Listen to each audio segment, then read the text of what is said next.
देखिए, America America का स्वर्ग लॉस एंजलिस को कहते हैं, लेकिन उसमें एक भयानक आपदा, भयानक तबाही आ गई है। और वो भी ऐसी तबाही जो कंट्रोल में आ ही नहीं रही, दिनों दिन बढ़ती जा रही हो। ऐसी तबाही, ऐसी भयानक तबाही आ गई है। तो उसमें लॉस एंजलिस में, उसमें हॉलीवुड भी है। लॉस एंजल्स में हॉलीवुड में बड़ी बड़ी सेलिब्रिटी रहती है, लेकिन उनके घर भी जल रहे। बड़ी बड़ी फिल्में वहाँ तैयार होती है। हमारे जैसे अब मुंबई है बॉलीवुड के लिए, वैसे उधर हॉलीवुड लॉस एंजलिस है। दुनिया भर के पर्यटक आते हैं वहाँ। लेकिन कुछ दिनों से वो भयानक आपदा से जूझ रहा है। वो आपदा भी इतनी बड़ी है कि मैंने आपको बताया, सब तरफ आग ही आग लग चुकी है।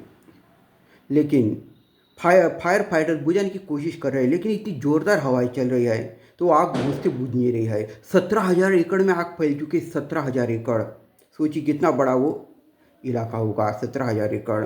और वहाँ के घर भी देखिए, हमारे जैसे घर रहते सीमेंट कंक्रीट वगैरह के, वहाँ वैसे नहीं रहते। वहाँ लकड़ी के ज़्यादातर घर रहते हैं, और घर के आजू बाजू लॉन होता है, हरियाली होती है, तो इसलिए आग वो बढ़ती जा रही है। कई सेलिब्रिटी के घर जल चुके हैं। कई सेलिब्रिटी हीरो हीरोइन उनके घर जल चुके हैं। अभी रहने के लिए उनके कुछ सब सामान भी जल गया है, उनके साथ सामान भी जल गया है। या हेलीकॉप्टर विमान स्पेशल वहाँ की गवर्नमेंट ने लगाए हैं, अमेरिकी गवर्नमेंट ने। लेकिन इतनी तीव्र हवाएं चल रही है, वो कंट्रोल में आ ही नहीं रहे। दिन पर दिन बढ़ती जा रही है, दिन पर दिन वो बढ़ती जा रही है। कुछ लोगों की मौत भी हो चुकी है, दुखद मौत। कुछ लोगों की 15 से 20 लोगों की दुखद मौत भी उधर हो चुकी है। सरकार ने उनको आश्वासन दिया है मदद करने का।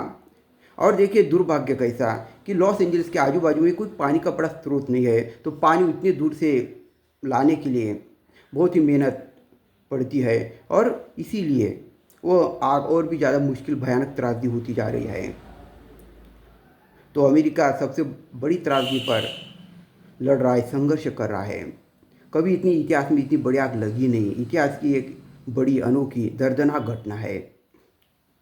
तो हम ईश्वर से प्रार्थना करेंगे कि ज़्यादा से ज़्यादा, जल्द से जल्द ये आपदा कंट्रोल हो जाए, और लोगों को जो जान माल का नुकसान हो रहा है वो बंद हो जाए।